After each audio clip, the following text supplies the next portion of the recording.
Cleveland rocks? Yeah, does for a lot of people. Craig Ferguson and Ian Hunter are both Cleveland rocks people. One wrote the song. The other was in a TV series that the song was the theme song for. And when the actor became a talk show host and had the singer and songwriter on his show, the songwriter Ian Hunter explained why Cleveland rocks. It was because we were a city that was cool, in his words, and Bowie and Roxy Music, who couldn't break in the cool cities, broke in Cleveland. And punk rock erupted out of Cleveland at the same time it did in New York and London. See Clinton Halen's book, From the Velvets to the Voivoids, for proof of that. Perubu. But Cleveland truly rocks. So listen to Ian Hunter. He might convince you if I don't. Please listen.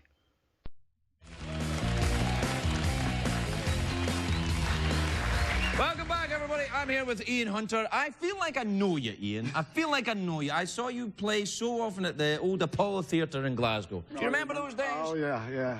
Was there a back door? There was a back door. I used to hang around outside and go, Ian! Ian! It used to be, the first thing you did when you did a Scottish gig in those days was find out if there was a back door. Yeah, no, it's... Because if they liked you, it was like, yeah, brilliant. Yeah. And if they didn't like you... Yeah, same thing, yeah. Back door. Yeah, no, it's...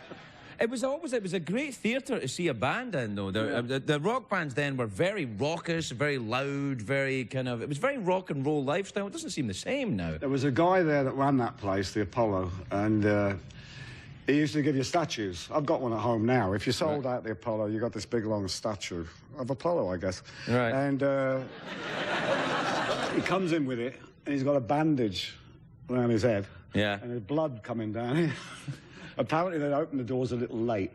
Oh, and the doors were glass, and they used him as a battering ram. Yeah, no, yes, that happens. That's called, you know... Culture. Yeah.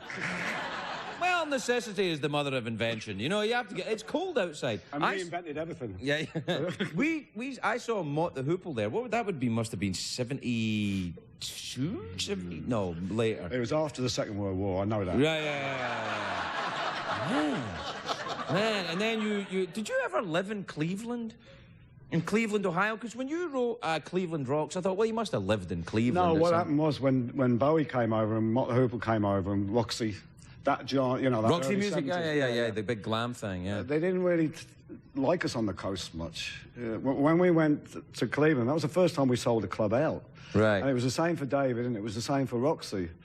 And at the same time, Carson would be on, or Mike Douglas, and people like this, Merv Griffin. Right. And Cleveland was kind of like the Poland of America. You know? Yeah, they used to...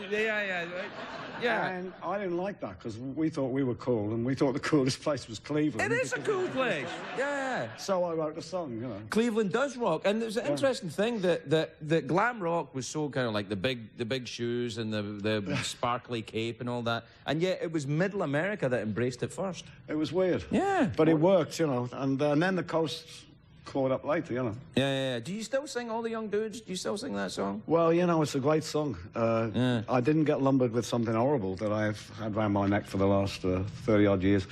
Yeah, I'll still do it. What about the rumour about you doing the being the singer with the Doors? Did they ever ask you to do that? To take in the 70s, yeah. Yeah? I forget, it wasn't long after Jim Morrison died. Yeah, he became unavaiable. That's how we say it.